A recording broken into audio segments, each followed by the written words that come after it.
সকালে গুনাহ করছি দুপুরে মাফ করে দিবে কে? দুপুরে পাপ করছি রাতে মাফ চাইলে ক্ষমা করে দিবে কে? 24/7 সব সময় এই মাফ চাওয়ার দরজাটা খোলা আছে না নাই? শুধুমাত্র কেবলমাত্র দুইটা সময় আল্লাহ তাআলা তওবা কবুল করেন। এক হচ্ছে বাদাল গারগারা, বাদাল গারগারা, মালাকুল মাউত যখন এসে রূহ ধরে টান দেয় তখন গলায় গরগর গরগর শব্দ হয়। মালাকুল মাউতকে দেখে ফেললে আর তওবার কোনো সুযোগ নেই। সাইয়েদনা মুসা আলাইহিস সালাম তার চাচাতো ভাই কারণকে বলেছিল সম্পদের যাকাত দাও, এ সম্পদ আল্লাহ দিয়েছে। কারণ বলে আল্লাহ দেয় না, ইন্নামা উতীতুহু আলা ইলমিন ইনদি, আমি আমার ইন্টেলেক্ট, আমার সৃজনশীলতা, আমার বুদ্ধিমত্তা খাটিয়ে সম্পদ উপার্জন করেছি, আমি যাকাত দিব না। মুসা আলাইহিস সালাম বললেন তাহলে আযাবের অপেক্ষা করো। কারণ বলল পারলে আযাব নিয়ে আসো।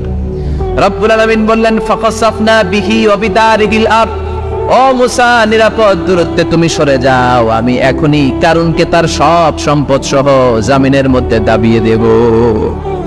কারণ তার সম্পদ সহ জামিনে দেবে যেতে লাগলো। আমি জায়গাটা নিজে দেখে এসেছি। মিশরের রাজধানী কায়রো থেকে 120 কিলো দূরে ফাইউম নামে একটা জেলা আছে, ওই জেলায় বাহিরা কারণ, কারণের সব সম্পত্তি আল্লাহ জামিনে দাবিয়ে দিয়েছে। হাঁটু পর্যন্ত দেবে যায়, সে ভেবেছে আমি বেঁচে যাব। কোমর পর্যন্ত দেবে গিয়েছে, বেঁচে যাব। গলা পর্যন্ত যখন দেবে গিয়েছে আর বাঁচার সুযোগ নাই। কারণ কয় মুসা সব সম্পত্তি তোরে আর তোর আল্লাহরে দিয়ে দিলাম, আমারে বাঁচা, আমারে বাঁচা, আমি তওবা করলাম। তখন কি তওবার সময় আছে? কথা কর, বাদাল গারগারা, মালাকুল মাউতরে যখন দেখে ফেলবেন তখন তওবার সুযোগ আছে। ফেরাউনেরও একই দশা। লোহিত সাগরের পানি খেতে খেতে ফেরাউনের পেটটা যখন এত বড় হয়ে যায়, ফেরাউন হাত তুলে বলে আনা মিনাল মুসলিমিন, আমি মুসলমান। আমি, এটা কোরআনের আয়াত কিন্তু, আনা মিনাল মুসলিমিন, বনি ইসরাইলরা যে আল্লাহর উপর ঈমান এনেছে, আমিও ফেরাউন সে আল্লাহর গোলাম। আল্লাহ বলে দ্য টাইম ইজ আপ, সময় শেষ, এখন তোমার ঈমান কবুল করা হবে। তার মানে বাদাল গারগারা তওবা কবুল হয় না। এই মৃত্যুর গড়গড়ানি আসার আগ পর্যন্ত চোখের পানি ছেড়ে যদি আল্লাহর কাছে ক্ষমা চান, জীবনের সব গুনাহ মাফ করে দিবে কে? শয়তান আল্লাহরে বলল মাবুদ এত জান্নাত বানিয়ে কি লাভ, আপনার একটা বান্দারও জান্নাতে ঢুকাতে পারবেন না। আমারে বানিয়েছেন জাহান্নামী, আমি আমার সর্বোচ্চ চেষ্টা দিয়ে আপনার সবগুলা বান্দারে জামাতে জাহান্নামে নিয়ে একসাথে ঢুকবো। পারলে জাহান্নাম আরো কয়েকটা বাড়িয়ে বানান। আল্লাহ বললেন কেন কেন? শয়তান বলে লা আকুদান্না লাহুম সিরাতাকাল মুস্তাকিম, আপনার বান্দা জামাতে নামাজ পড়তে যেতে চাইবে, ওখান থেকে ধোকার ওয়াসওয়াসা দিয়ে আমি গানের কনসার্টে নিয়ে যাব। তাফসীর মাহফিলে কোরআন শুনতে যেতে চাইবে, ধোকা দিয়ে আমি মদের আড্ডাখানায় নিয়ে যাব। ওয়ালা তাজিদু আকসারাহুম শাকিরিন, একটারেও জান্নাতে ঢুকাতে পারবেন না। চ্যালেঞ্জ দিলা। আল্লাহ বলল শয়তান তুই আমারে চ্যালেঞ্জ দেস? আমি তো সব রাজার বড় রাজা, মহারাজা, আমার সাথে তো কেউ চ্যালেঞ্জ দিয়ে টিকতে পারে না। চিল্লা এখন ঠিক কিনা? শয়তান তুই চ্যালেঞ্জ দিলি, আমিও তোর চ্যালেঞ্জ দিলাম। ওয়া ইজ্জতি ওয়া জালালি ওয়া ইরতিফা'i মাকানি, আমার ইজ্জতের কসম, আমার জালালিয়াতের কসম, আমার মহানত্বের কসম, আমার ক্ষমতা আর দাপটের কসম, আজীবন আমার বান্দা গুনাহ করবে, পাপ করবে, অন্যায় করবে, কোন এক তাফসীর মাহফিলে এসে চোখের পানি ছেড়ে যখন ক্ষমা চাইবে, আমি জীবনের সব গুনাহ মাফ করে দেব। আমি আমার বান্দার জীবনের সব গুনাহ মাফ করে দিয়ে জান্নাতে ঢুকায় দেব। তখন তুই কি করবি?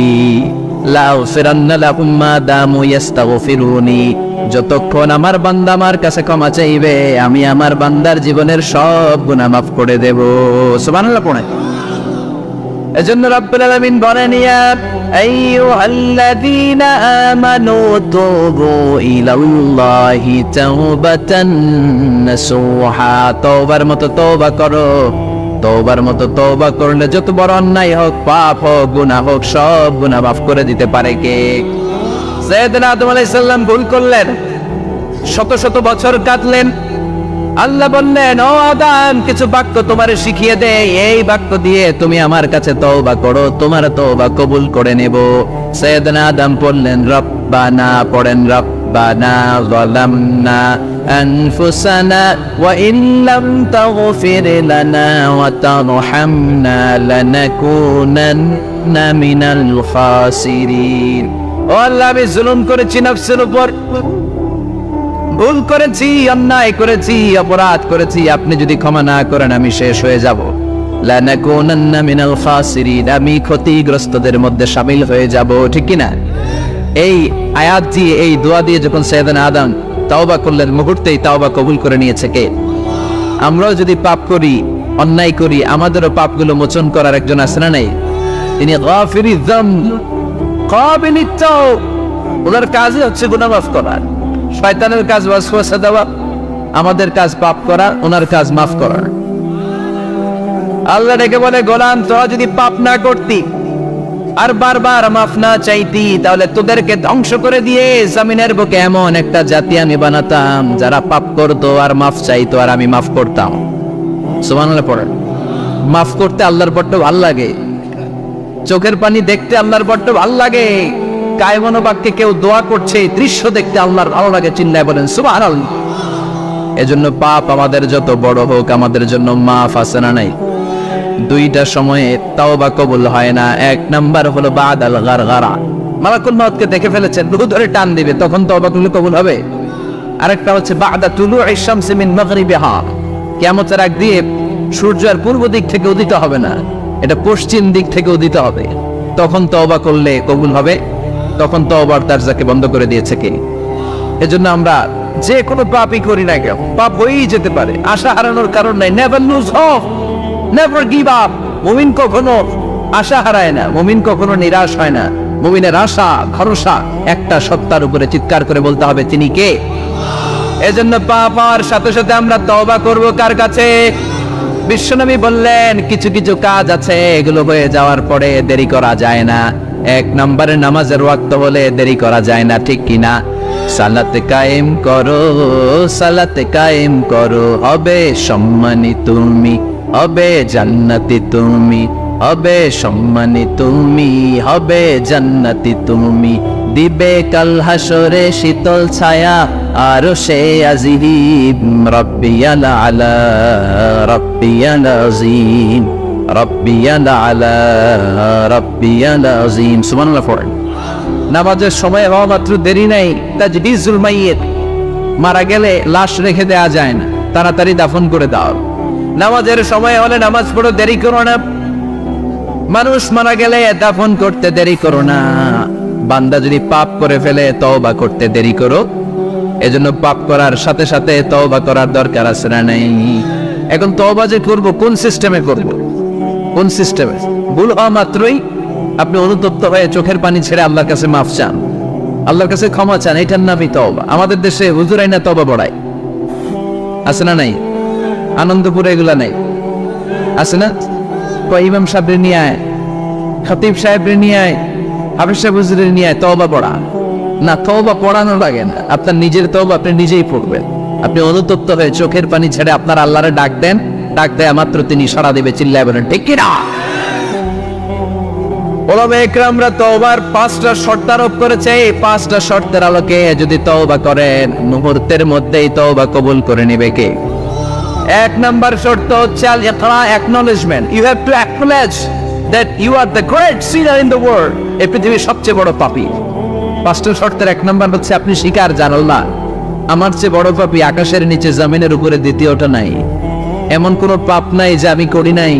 আমার চেয়ে নাদান, আমার চেয়ে পিশাচ, আমার চেয়ে বড় পাপী দ্বিতীয়টা কেউ। অ্যাকনলেজ ইউর সিন, আপনি আপনার পাপগুলো স্বীকার করেন। Number 1. Number 2, an-nadam, repentance. You have to be repentant for what you have committed from sins. যে পাপ করেছেন এই পাপের জন্য আপনি লজ্জিত হন। আপনি নিজেকে আল্লাহর কাছে ছোট করে পেশ করেন, আল্লাহরে ডেকে বলেন, আল্লাহ আমি আপনার গোলাম, গোলামের ঘরের গোলাম, বান্দির ঘরের গোলাম, আমারে মাফ করে দেন, আমি লজ্জিত, আমি অনুতপ্ত। তাহলে 1 নম্বর শর্ত আপনি ঘোষণা দেন যে আপনি পাপ করেছেন। 2 নম্বর শর্ত আপনাকে অনুতপ্ত হতে হবে যে আল্লাহ আমি পাপ করে ফেলেছি। 3 number, you have to stop what you have committed. যে পাপ আপনি শুরু করেছেন এটা বন্ধ করে দেন। আপনি সুদের জন্য সুদ খাইছেন, আল্লাহর কাছে তওবা করলেন, আবার সুদ খাওয়া চালিয়েও যাচ্ছেন, এই তওবা কবুল হবে? সুদ খাওয়া আগে বন্ধ করেন। আপনি ঘুষ খেয়েছেন, এই ঘুষ খাওয়ার কারণে আপনি আল্লাহর কাছে তওবা করলেন, কিন্তু ঘুষ খেয়েই যাচ্ছেন, এই তওবা কবুল হবে? 3 নাম্বার হচ্ছে you have to stop what you have committed, আপনি যেই পাপ করেছেন এটাকে বন্ধ করেন। 4 নম্বর শর্ত, you have to hate what you have committed, আপনি যেই পাপটা করেছেন এটাকে মন থেকে ঘৃণা করেন। ওইটারে মন থেকে ঘৃণা করতে হবে। 5 নম্বর শর্ত হচ্ছে you have to determine that you never repeat this sin again. আল্লাহর কাছে ওয়াদা দেন, কমিটমেন্ট দেন যে আল্লাহ পারতপক্ষে আমার জীবনে আর এই কাজটা করব। এই 5টা শর্তের আলোকে তওবা করলে কবুল করবে কে? 1 নম্বরে স্বীকার জান আল্লাহ আমি পাপী, 2 নম্বরে অনুতপ্ত হন, 3 নম্বরে পাপ কাজটা বন্ধ করে দেন, 4 নম্বরে ওই পাপ কাজটাকে মন থেকে ঘৃণা করেন, 5 নম্বরে আল্লাহর কাছে ওয়াদা দেন আর জীবনেও এই পাপ করব না। এই 5টা শর্তের আলোকে যদি তওবা করেন আপনার তওবা কবুল করে নিবে কে? এজন্য যত পাপ যত অন্যায় আমরা করি না কেন আমাদের এই পাপগুলো অন্যায়গুলো ক্ষমা করার একজন আছে না নাই? তিনি কে? এজন্য সব সময় তওবা করতে রাজি আছেন তো? প্রতিদিন শত শতবার তওবা করতে রাজি আছেন? প্রতিদিন শত শতবার ইস্তিগফার করতে রাজি আছেন? বিশ্বনবী প্রতিদিন 70 বারেরও বেশি ইস্তিগফার করতেন। শুধু টয়লেটে যে মুহূর্তে থাকতেন ওই মুহূর্তে পড়তেন না, টয়লেটে ঢোকার মুহূর্তে বিশ্বনবী ইস্তিগফার করতে পারতেন না, তাই টয়লেট থেকে বেরোই তিনি ইস্তিগফার করতেন। তিনি পড়তেন গফরানাক। কি পড়তেন? গফরানাক মানে হলো আস্তাগফিরুল্লাহ। গফরানাক মানে কি? গফরানাক মানে আল্লাহ আমি আপনার ক্ষমা চাই, মানে আস্তাগফিরুল্লাহ। আবার বিশ্বনবী বলতেন মান লাযামাল ইস্তিগফার জাআলাল্লাহু লাহু মিন কুল্লি দিকিন মাখরাজা। যে ব্যক্তি সব সময় ইস্তিগফারের সাথে লেগে থাকে তাকে সব সময় বিপদ থেকে মুক্তি দিবে কে? আমাদের জীবনে বিপদ আছে না নাই? কত ধরনের বিপদ। যে কোনো সময় অসুস্থ হয়ে যেতে পারি, যে কোনো সময় দুর্ঘটনার কবলে পড়তে পারি, যে কোনো সময় গুম হয়ে যেতে পারি। কথা কন, এদেশে গুম টুম নাই মনে হয়, ক্রস ফায়ার নাই। কে কোন সময় গুম, কে কোন সময় নাই, কোনো ঠিক নাই। আল্লাহ বিশ্বনবী বললেন মান লাজিমাল ইস্তিগফার জাআলাল্লাহু লাহু মিন কুল্লি দিকিন মাখরাজা। সব সময় যে ইস্তিগফারের সাথে আঠার মতো লেগে থাকবে আল্লাহ তাআলা তাকে বিপদ থেকে সব সময় মুক্তি দান করবেন। সুবহানাল্লাহ বলেন। আমি পাপী না, আমার বাবা পাপী, আমার দাদা পাপী, আমার 14 গোষ্ঠী পাপী। চিল্লায় বলেন ঠিক কি না? এজন্য রব্বুল আলামিন বলেন ইয়া আইয়ুহাল্লাযীনা আমানু তুবু ইলাল্লাহি তাওবাতান নাসুহা। ও গোলাম তওবা করো, তওবার মতো তওবা করলে তোমাদের জিন্দেগীর সব গুনাহ মাফ করে দিবে কে? قل يا عبادي الذين أسرفوا على أنفسهم لا تقنطوا من رحمة الله إن الله يغفر الذنوب جميعا إنه هو الغفور الرحيم سبحان الله পড়েন।